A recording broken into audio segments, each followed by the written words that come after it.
quiero dar la bienvenida al que pueda estar en este momento viendo este video.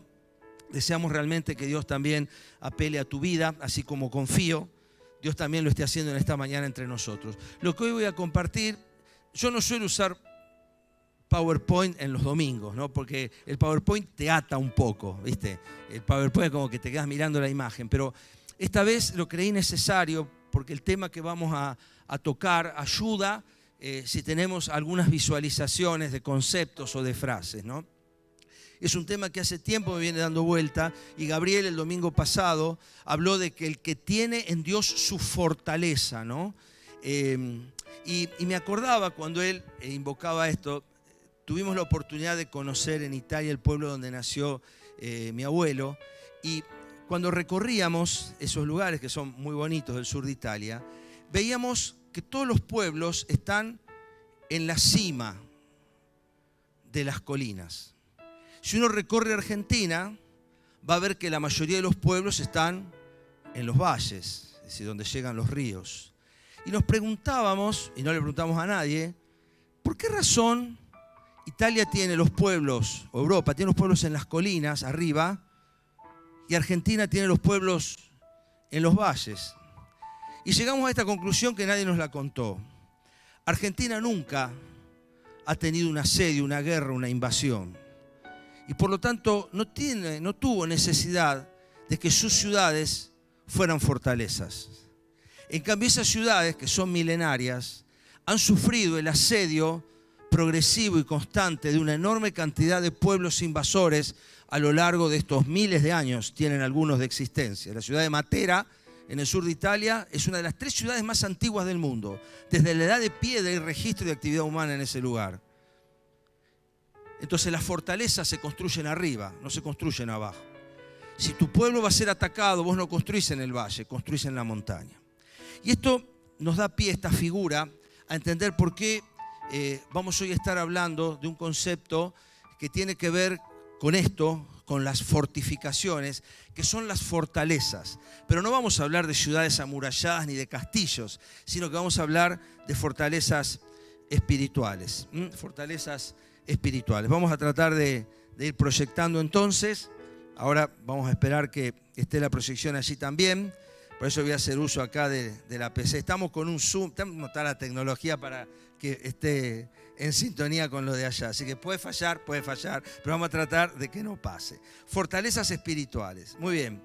Vamos a avanzar un poquito en el concepto sobre identificación y erradicación de nuestras fortalezas. Ya vamos a definir lo que es. Pero quiero que vean este versículo, 2 Corintios 10:4, en la Nueva Traducción Viviente. Y quizás es la primera vez que escuchás una predicación, una palabra del Evangelio, ¿no? Espero que no sea la última y que yo no sea el responsable de eso. Pero bueno, quiero decirte que si es la primera vez, es importante que sepas que Dios también tiene algo que decirte a través de esto, a través de este tema de las fortalezas espirituales. Mirá lo que le dice Pablo a los Corintios. Usamos las armas poderosas de Dios, así lo traduce la Nueva Traducción Viviente, no las del mundo, para derribar las fortalezas del razonamiento humano y para destruir argumentos falsos. Lo vuelvo a repetir. Usamos las armas poderosas de Dios, no las del mundo, para derribar las fortalezas, ahí resaltada esa palabra,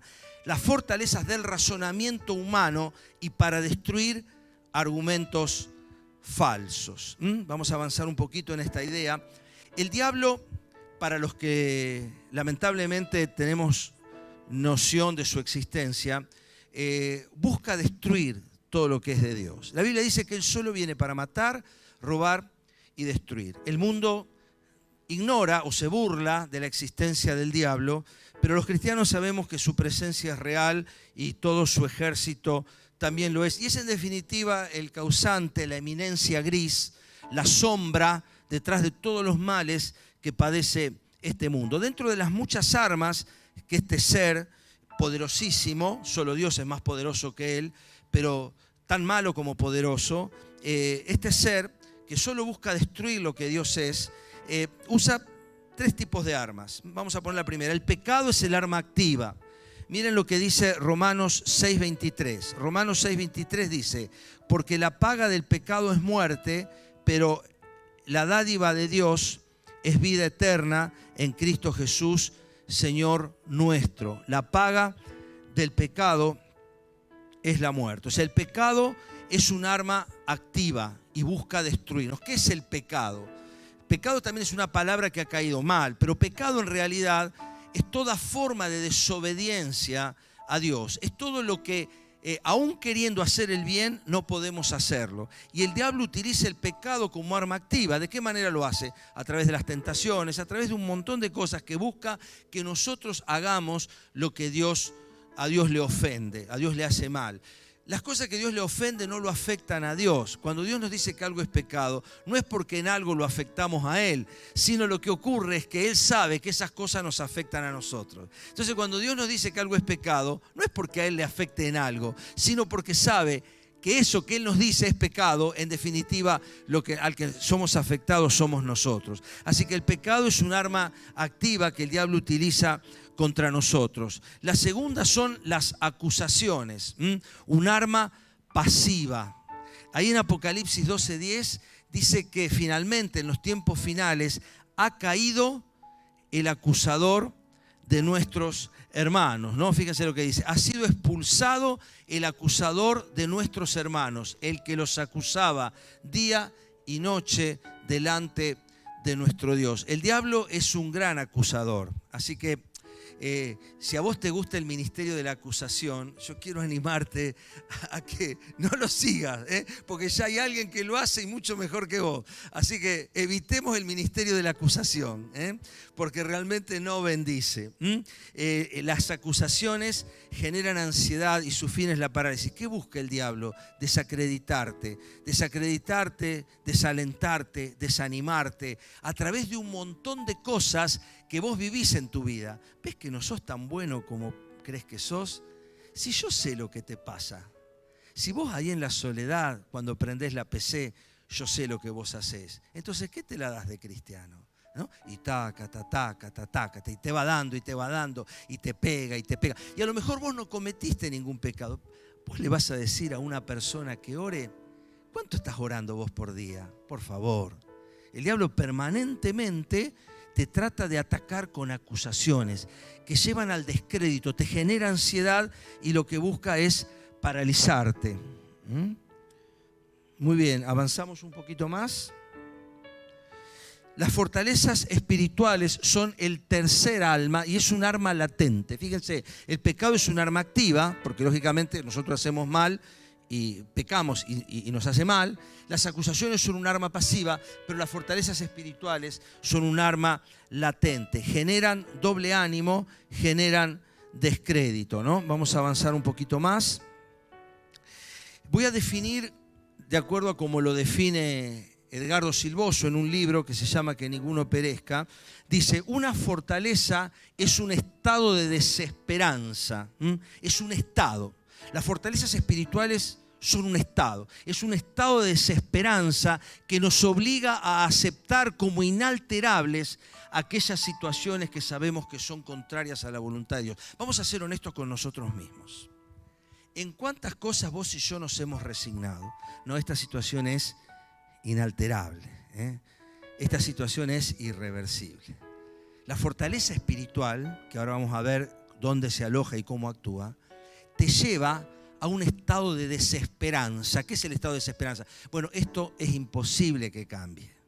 Es imposible que esto mejore en mi vida. Yo estoy condenado a ser así. Estoy atado a esta actitud, estoy atado a este vicio, estoy atado a este hábito, estoy atado a esta forma de ser, estoy atado a esta conducta, ¿no? La fortaleza espiritual es lo que te lleva a aceptar como inalterable situaciones que vos sabés que son contrarias a lo que Dios quiere. Pero el diablo te impulsa,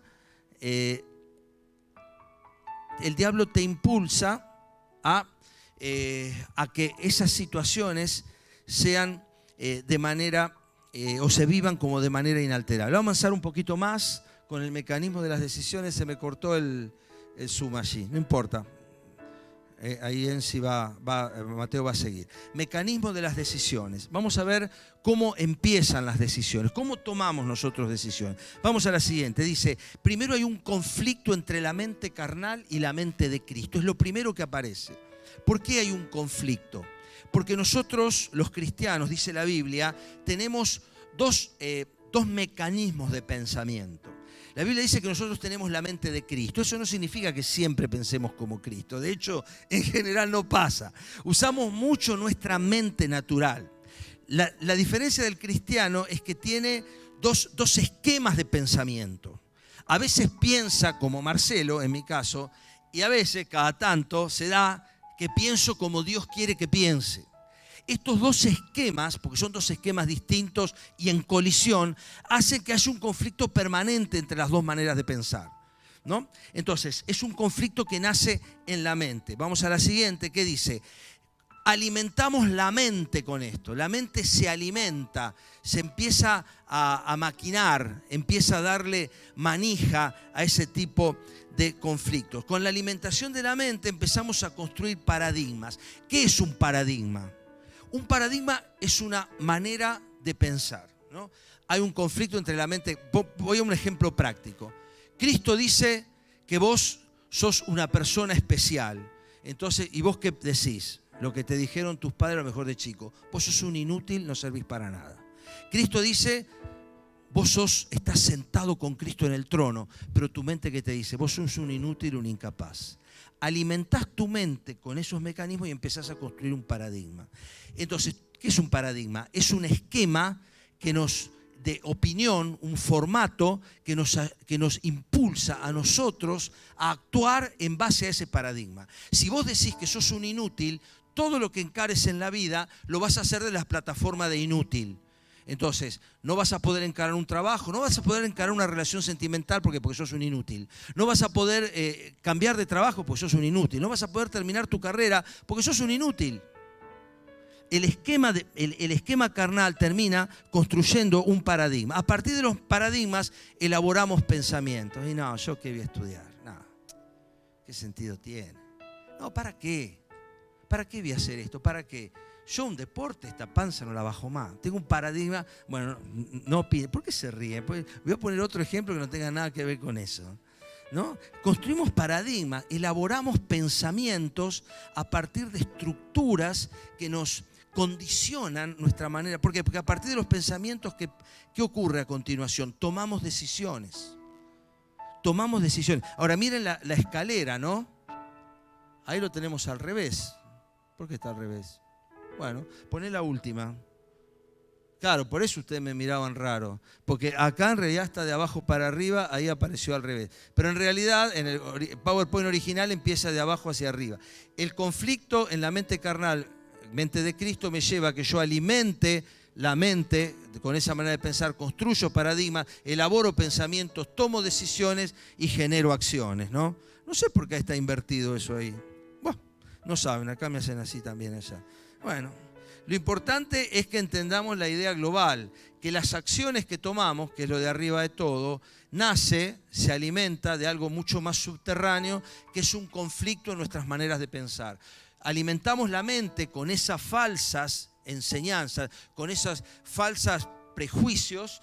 Con eso construimos una manera, un esquema de pensamiento, pensamos en función de ese paradigma fallado, tomamos decisiones y en base a eso actuamos, ¿no? Y eso nos lleva a que muchas acciones que nosotros tomamos están equivocadas, no por la acción en sí mismo, que es lo que está visible, por eso está arriba. Lo visible es la acción, pero lo subterráneo es un conflicto subyacente entre nuestras mentes. Vamos a avanzar un poquito, a ver cómo está la otra.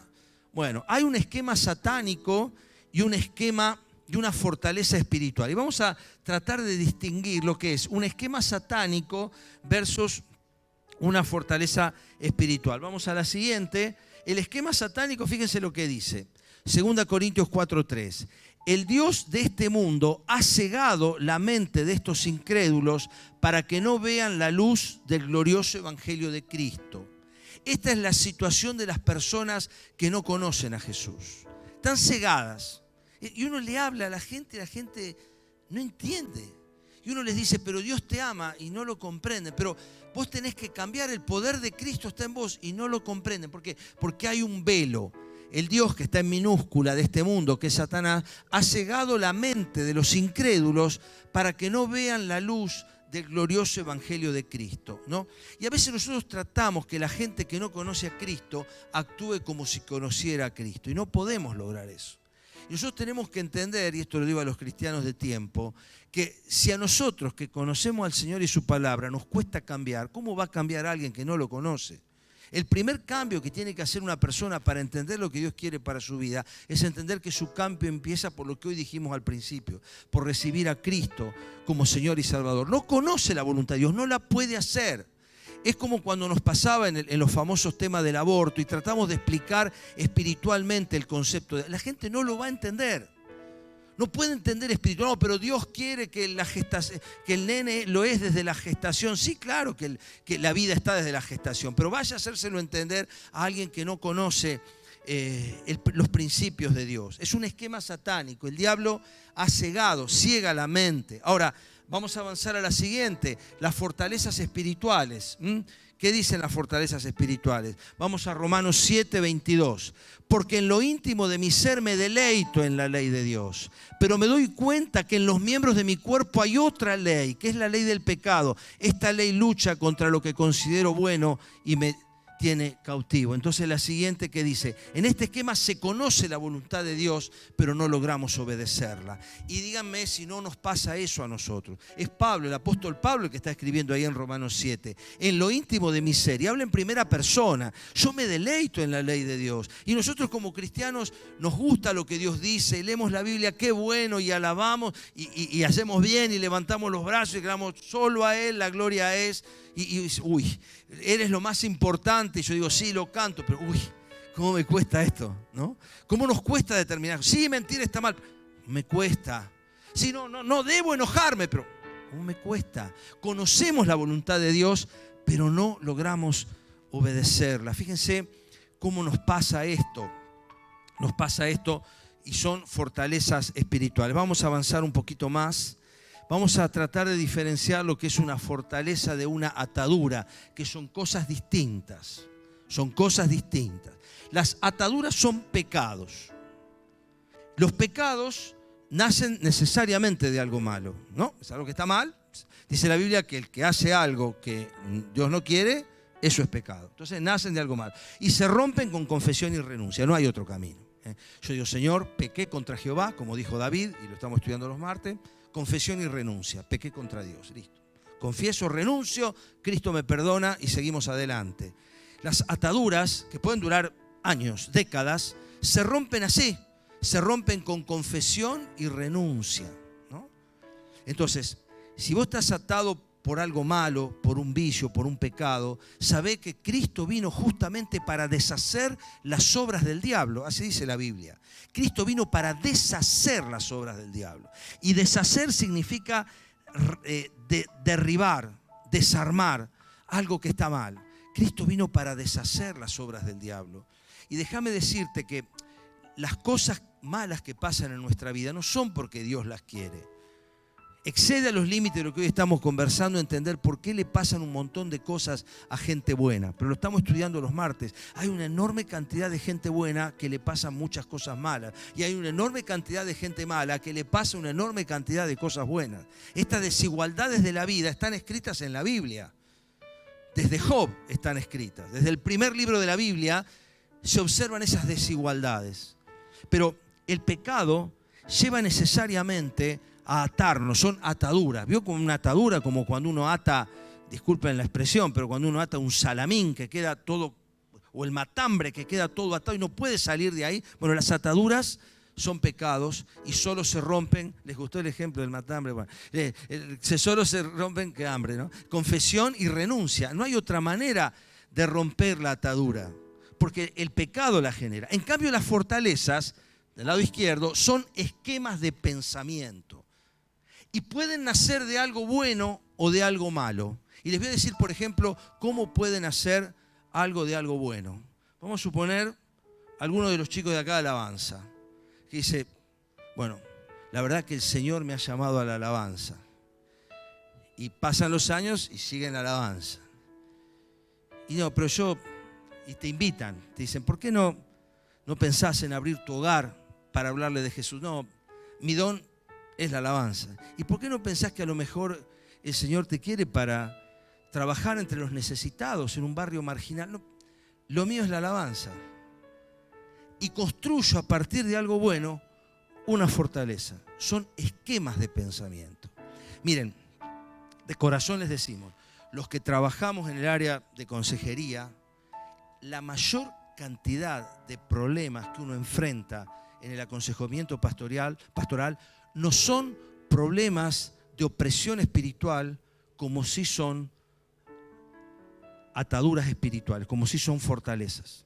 Eso es lo que más trabajamos. El tema de la fortaleza es lo más difícil de romper, porque cuando la persona se encuentra con un pecado, tiene una atadura, se da cuenta que es un pecado, lo confiesa, cambia, como es espiritual, Cristo nos libera. Pero la mente es un territorio complicado. Es el más complicado de los territorios que tenemos. Por eso el diablo apela a la mente. Fíjate qué pasó en el Edén. Le dice la serpiente a Eva, ¿así que Dios te dijo que de ningún árbol podés comer?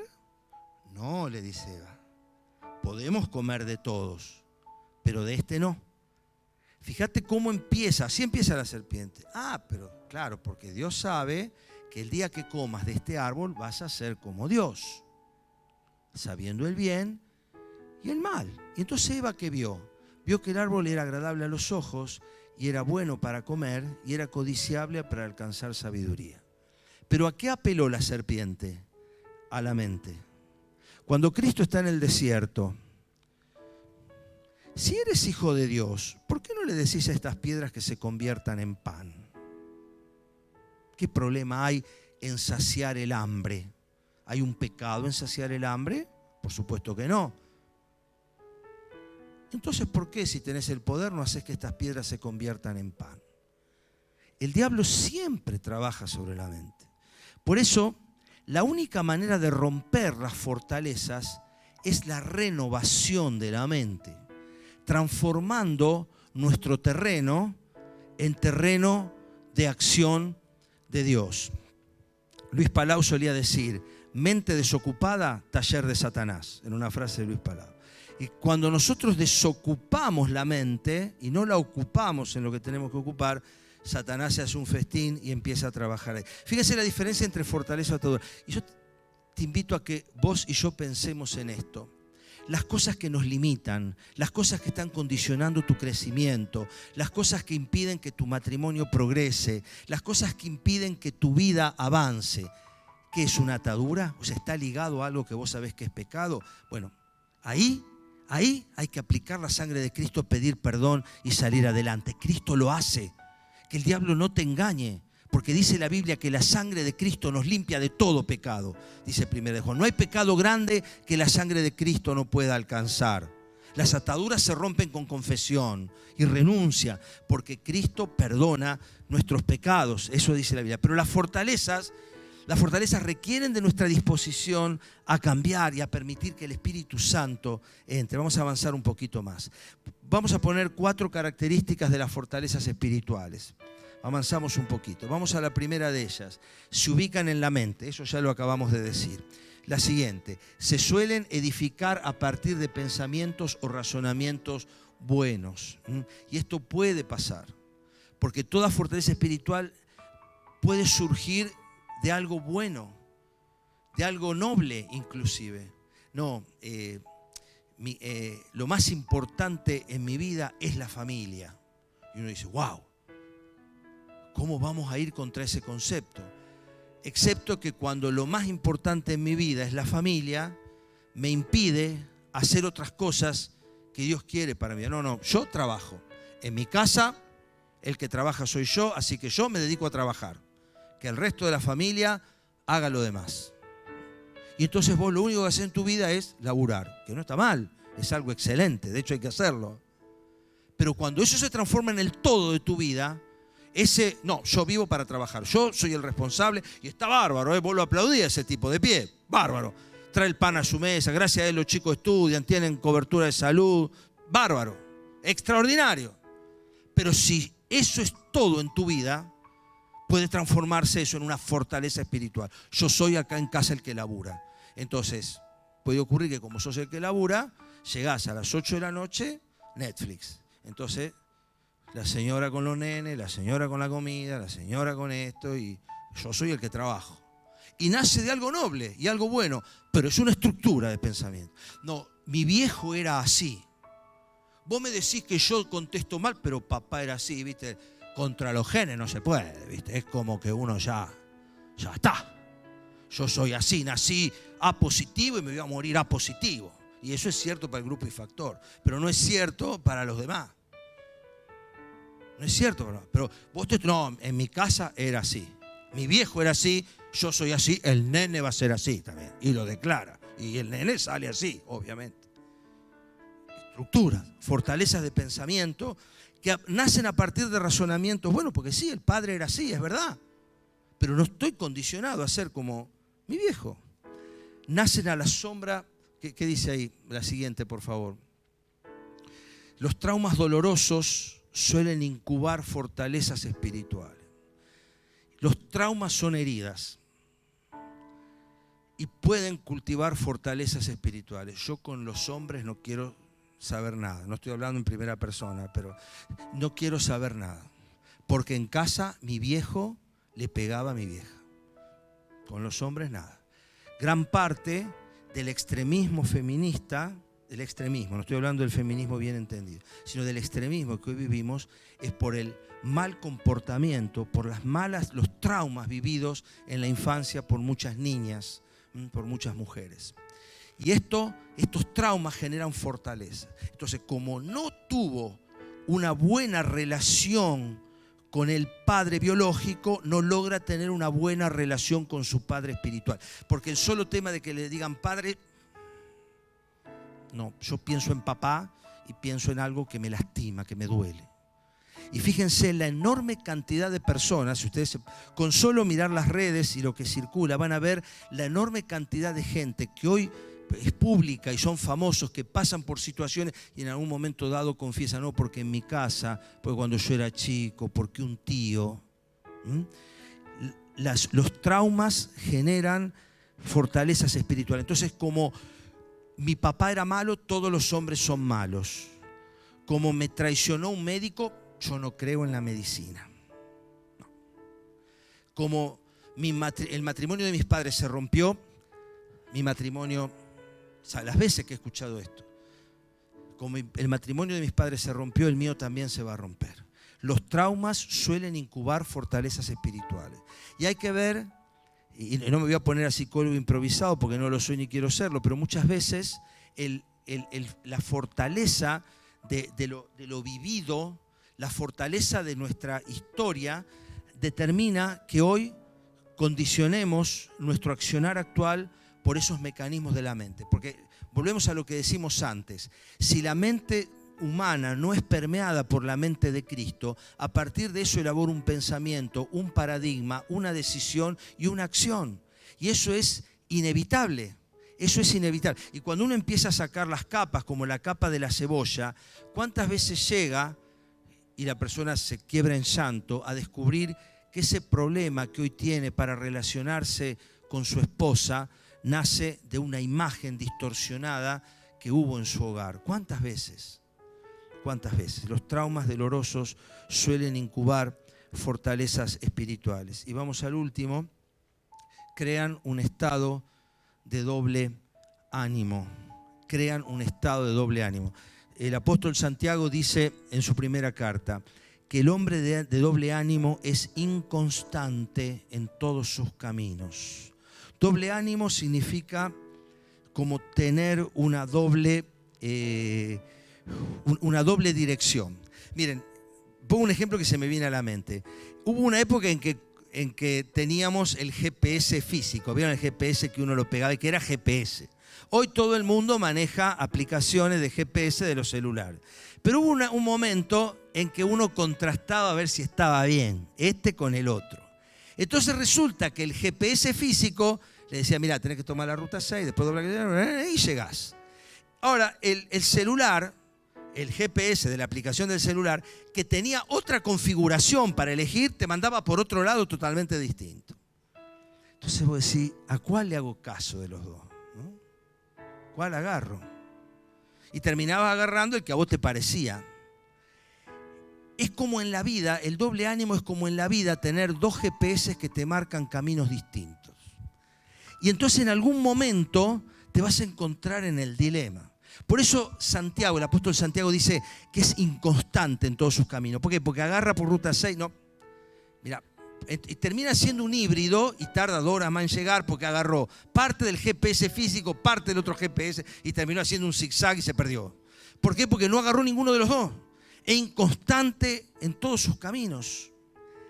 ¿Y cuántas veces, si miramos las vidas de si exploramos nuestras inconstancias, no está ligado a un GPS distorsionado? Porque la mente de Cristo marca un GPS, pero la mente carnal marca otro GPS. Y no los puedo mezclar a los dos, porque saco una cosa híbrida, un guiso, que no me lleva a ninguna parte. Y eso es lo que muchas veces hacemos. Por eso el doble ánimo, la inconstancia que tenemos. Ahora fíjense, algunas, hay más, se ubican en la mente, las construimos a partir de, a veces, pensamientos buenos. Pueden haber nacido en traumas dolorosos. Y sería bueno que nos preguntemos qué herida antigua o no tan antigua puede estar condicionando hoy mi actitud. No, yo no me congrego más, ¿viste? A mí lo que me hicieron es determinante. Y puede serlo. No, yo no quiero saber más nada. La experiencia que tuve con una persona a la que le conté lo que me pasaba, que después lo divulgó en las redes, yo no hablo más con nadie. Entonces los traumas dolorosos incuban paradigmas, estructuras de pensamiento que son las fortalezas espirituales. Bueno, vamos entonces a ir cerrando. ¿Qué hacemos? Vamos a la siguiente. Te pido que si tenés tu Biblia, vamos a abrir en Santiago capítulo 4, versículo 7, que Santiago está hablando de esto. Santiago 4, 7. Santiago capítulo 4, versículo 7, vamos a arrancar de ahí, del 7 al 10.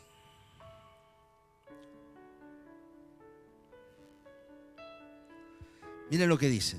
Vamos a empezar a ver qué hacemos. Miren lo que dice Santiago 4.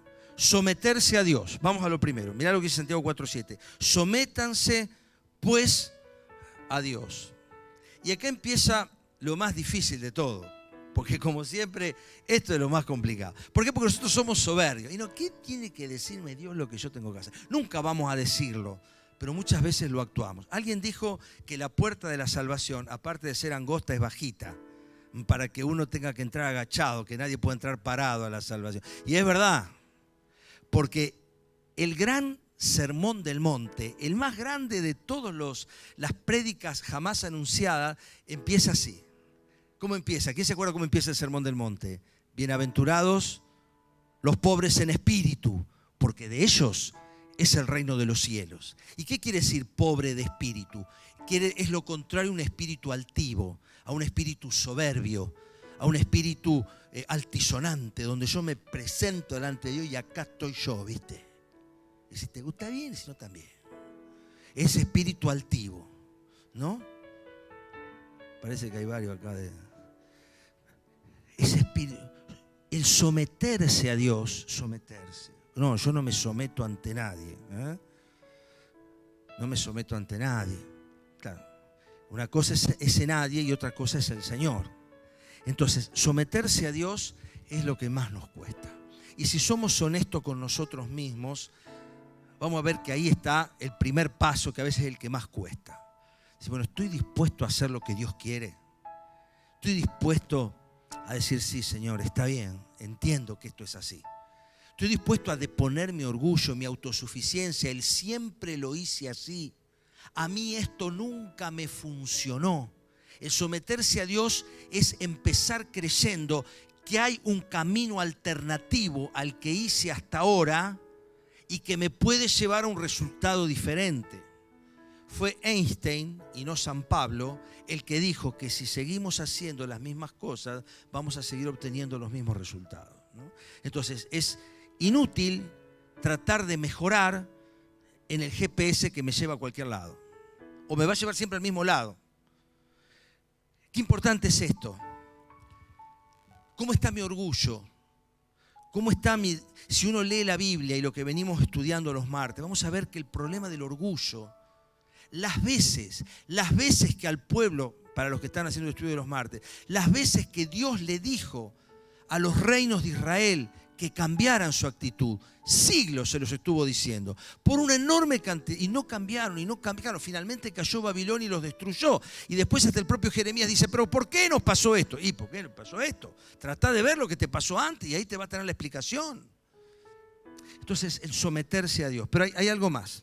Someterse a Dios, ¿y qué dice después? Resistir al diablo. Está en el mismo versículo, ¿eh? Porque no solo hay que someterme a Dios, sino resistir al diablo. Resistir al diablo es descubrir por dónde viene el ataque, ¿no? El buen jugador de ajedrez no juega en respuesta a la movida del contrincante. Se anticipa 6, 7, 8 y hasta 10 movidas a los posibles movimientos del contrincante, porque prevé por dónde puede venir el ataque de su oponente. Y resistir al diablo implica también saber en qué lugares nosotros estamos haciendo agua, ¿no? Imagínense que una casa tiene una gotera y yo pongo el balde en el otro lado. Y a veces hacemos eso. En nuestra vida la gotera está acá, pero ponemos el balde allá. Nosotros tenemos que saber dónde tenemos la fisura, identificarla, porque sabemos que muy probablemente por ahí viene el ataque. ¿Cuál es tu fisura? ¿Por dónde se te mete el agua en tu vida, en tu casa? ¿Por dónde se filtra? Acá tuvimos que sellar todo arriba, pero hubo que descubrir dónde estaba la filtración. Y en nuestra vida podemos tener filtraciones, que en determinados momentos el diablo se resistir. No vas a entrar por acá. No voy a dejarte lugar en mi vida en esto, porque no es solo someterme a Dios, sino también dejar de escuchar las voces que me distraen de ese primer y más grande desafío. Y otra cosa, fíjense el 4.8 lo que dice, ahí lo tienen en sus Biblias. Acérquense a Dios. Acérquense a Dios. El diablo ha sido extremadamente hábil porque él ha negado su propia existencia. La habilidad del diablo no ha sido negar la existencia de Dios, sino negar su propia existencia. Yo siempre pongo el mismo ejemplo. Agarren a 100 personas en la calle y pregúntenle si creen en Dios. El 90% le va a decir que sí. Y pregúntenle a la gente esa de la calle si creen en el diablo. El 90% le va a decir que no. Porque la principal estrategia del diablo fue negar su propia existencia. Y el diablo es la brujita, el coso, el marianito verde, el bichito. Ese es el diablo. Y ha negado su propia existencia y ha pasado a ser una figurita de un cómic, ¿no? Él, por supuesto, está muy lejos de ser eso que él nos pinta, pero en esconder su propia identidad ha estado su mayor estrategia. Entonces, acercarse a Dios, porque el diablo ha pintado a un Dios frío, que te persigue, y la iglesia ha hecho mucho ayudándole al diablo en esto. Es un Dios que te persigue, que te castiga, que hace un Dios está enojado con vos. Y te castiga y te manda al infierno, ¿viste? El diablo ha pintado una imagen de Dios que no es tal. Por eso el acercarnos a Dios, el buscar realmente de Él, es lo primero que tenemos que hacer. Entonces, una vez que aceptamos la autoridad de Dios, porque es lo primero, someternos, decir, diablo, yo no quiero más este falso susurreo. ¿Qué es resistir al diablo en la práctica? Decir, vos sos un inútil. No, diablo, yo no soy un inútil. Tu matrimonio no va a mejorar nunca. En el nombre de Jesús mi matrimonio va a mejorar. Vos jamás vas a lograr nada, vas a estudiar, yo soy un eterno fracasado. En el nombre de Jesús te resisto. Resisto. esos argumentos, esos pensamientos, esas insinuaciones, esas palabras insidiosas como la que le hizo a Eva y la hizo caer y a Jesús y resistió. Ese murmullo insistente, insinuante, lo resisto y me acerco a Dios. ¿Por qué? Porque el salmista decía, para mí el acercarme a Dios es el bien. Cuando nosotros nos acercamos a Dios, encontramos el bien. Encontramos a un Dios de paz, a un Dios de amor, un Dios de comprensión, un Dios que te abraza, un Dios que te entiende, un Dios que te busca, un Dios que no te juzga. A veces creemos que contarle a Dios lo que nos pasa lo va a escandalizar, como si Él no lo supiera.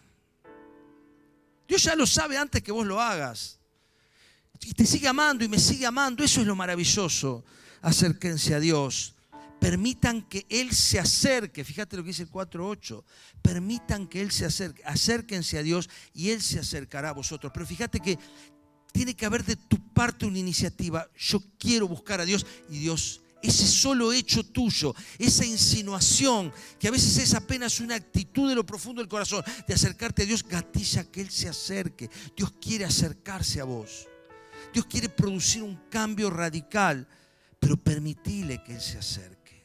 ¿Cuántas personas le ponen una barrera a Dios? No, a mí Dios, no, todo bien, yo hago lo mío, yo sé que lo que estoy haciendo está bien, yo trato de ser un buen vecino, un buen padre, un buen amigo, pero a mí de Dios no me hables. No le permitimos que Él se acerque. Y los cristianos podemos estar impidiéndole también a Dios que se acerque. Mirá lo que dice el 4:8. Pecadores, limpien las manos. Limpien las manos. A veces el acercarnos a Dios es como cuando nos prenden una lamparita en una habitación oscura, ¿no? Vieron que, no sé si alguna vez visitaron estos bares que se abren de noche, ¿no? Uno los ve, ¡wow! Está bárbaro, las luces, todo eso. Ahora uno va de día, terrible, se ven los cables, los caños. De día no se puede entrar, ese lugar es horrible. Pero de noche, con todas las luces, vos lo ves fabuloso ese boliche. Pero de día es un cruce de caño, de cosas mal pintadas, todo negro, se descascara de arriba. Cuando prendemos la luz, empezamos a ver los defectos. Cuando nos acercamos a Dios, que es luz, la luz, dice la Biblia, todo lo revela. Él es la luz, Cristo es la luz. Y Jesús dijo, la luz en las tinieblas resplandece, ¿no?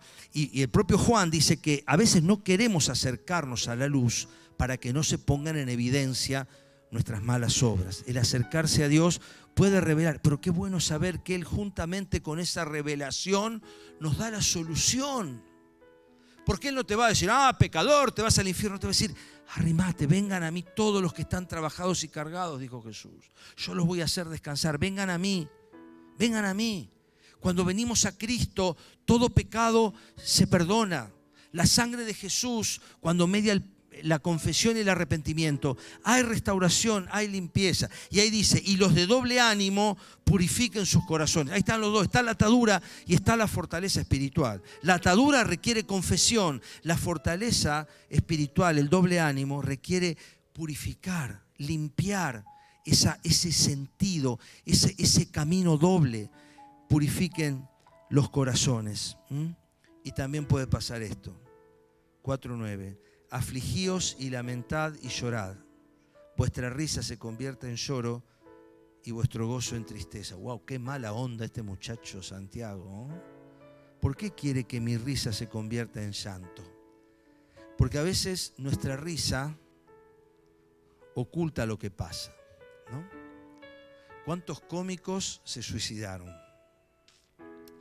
A veces nuestra risa, nuestra apariencia de cosa feliz, lo que suban las redes, ¿viste? Vos mirás las redes sociales y todos están en Disney, ¿eh? Todo. Ahora vos después vas y es un desastre. ¿Por qué? Porque subimos nuestra mejor pantalla, subimos la mejor foto. Nunca subimos a uno cuando está llorando, cuando está discutiendo con el esposo, eso no lo vamos a subir a la red, porque presentamos nuestra mejor imagen. Por eso Santiago dice, el llanto tiene que ver con confesión. Y qué bueno, y acá terminamos, es que podamos pensar que Dios nos está invitando a acercarnos, ¿eh? Mira eso. Esto no lo digo yo, lo dice Santiago en el capítulo 4 y hace esa secuencia. reconozco la autoridad de Dios cuando me someto. Reconozco que el diablo es el que me está llenando la cabeza y lo resisto. No solo reconozco la autoridad de Dios, sino que me empiezo a acercar a Él. Y no solo me busco acercar a Dios, sino que permito que Él se acerque, que Él opere en mi vida, trabaje en mi corazón. Si tengo pecados, los confieso. Y si tengo doble ánimo, me purifico. Y finalmente, si es necesario,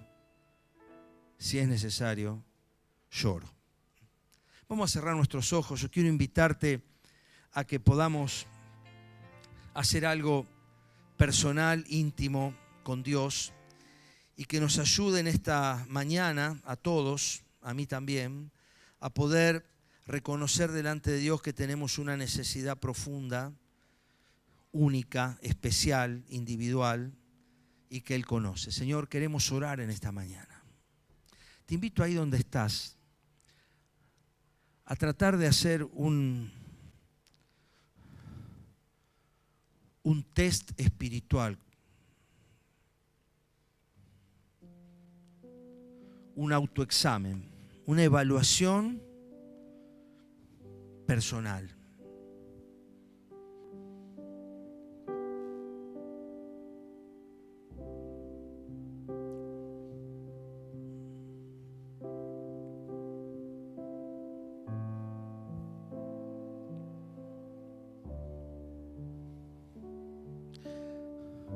Estás corriendo tu vida, transitando tu vida como una carrera de embolsados, donde tus pies están metidos en un saco que te impiden caminar. Hay algo que confesar, no a los hombres, sino a Dios.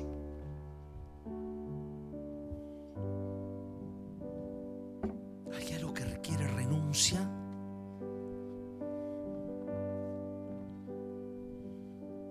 Qué bueno que en este momento no veas a Dios como juez, sino como Padre.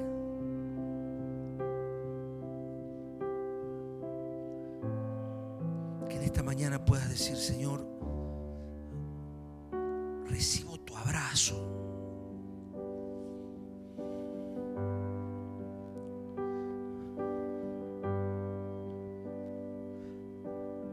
Qué grandioso sería que en esta mañana reconozcas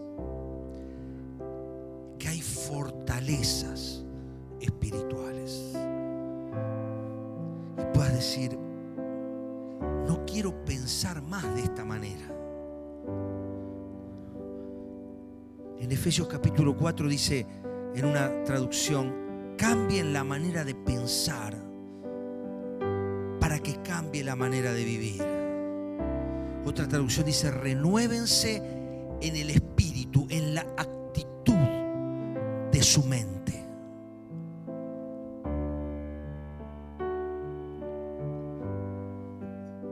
Confronta tu paradigma con la verdad. Contrasta la veracidad de aquello que te va a guiar mañana lunes a empezar la semana. ¿Es así? ¿Es realmente así? ¿O hay otra manera de encarar mi vida? No te ates, por favor, no te condiciones por lo que hicimos hasta acá, por lo que hiciste hasta acá. Dios es el Dios de las nuevas, de la nueva esperanza. Dice que cada mañana se renueva su misericordia y su fidelidad es nueva cada noche. Cada mañana es distinta a otra, cada amanecer es distinto. El sol no sale hoy en el mismo segundo que va a salir mañana, ni salió hoy al mismo segundo que salió ayer. Tampoco la luna. El universo se mueve en renovación, porque Dios no es un Dios de lo estático, es un Dios de lo dinámico. Y si Dios cambió a un hombre de 80 años fracasado para transformarlo en el líder más grande de la historia, ¿por qué no puede hacerlo hoy con vos y conmigo? Hoy, en este momento. Señor, yo creo realmente. Creo en esta palabra. me acerco a ti, me someto, Señor, a vos. Creo realmente que es tu autoridad, que es tu poder, que es tu amor la que me transforma.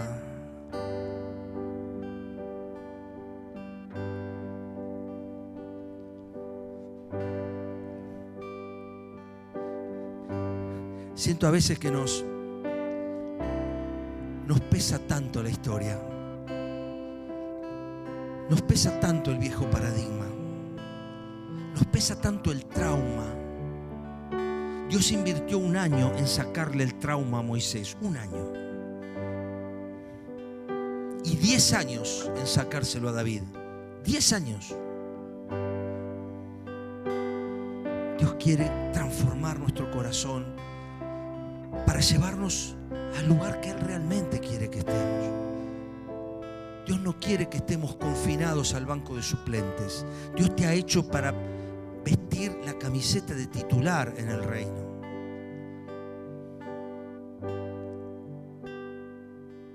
Qué bueno que lo puedas hacer. Hubo un chico al que todos lo cargaban porque no tenía altura y jugaba al básquet. Y empezó a correr por todas las calles. Y cada vez que iba por las calles iba saltando hasta tocar cada vez más alto los dinteles de las puertas. Manu Ginóbili se llama. Todos lo cargaban porque hacía básquet y era bajito. ¿Qué está condicionando hoy el alcance a donde podés llegar?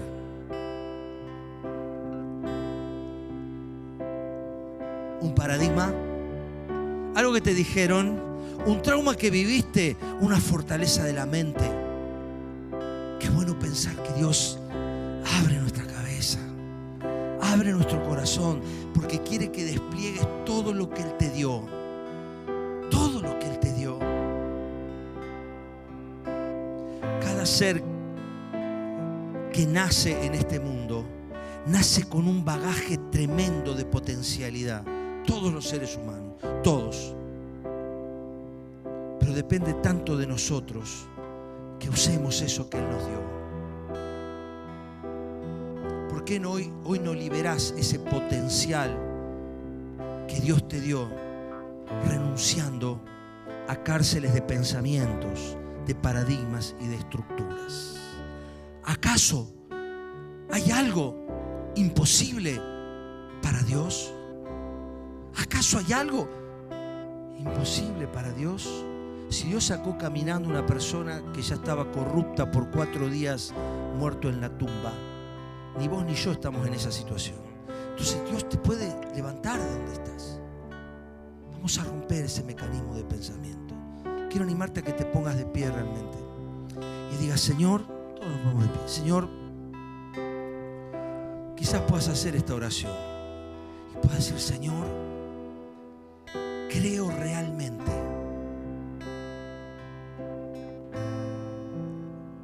que hay fortalezas de mi mente que me impiden alcanzar tu llamado.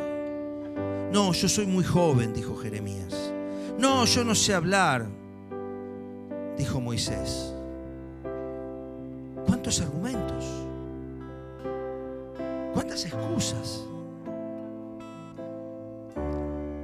Padre, yo quiero pedirte en este momento, en el nombre de Jesús, que sean derribadas todas las fortalezas del pensamiento que nos están condicionando para no vivir la plenitud de lo que Dios quiere.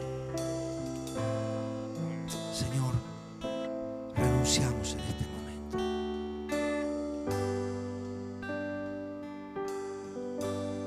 Quiero invitarte a renunciar. Estamos todos con los ojos cerrados, invitarte a renunciar y a aceptar que Dios está iniciando algo nuevo en tu vida.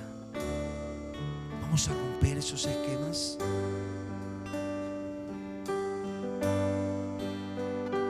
En el nombre de Jesús.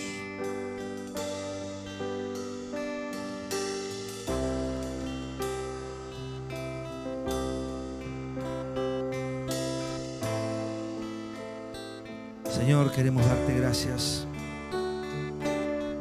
Gracias por este tiempo, Señor.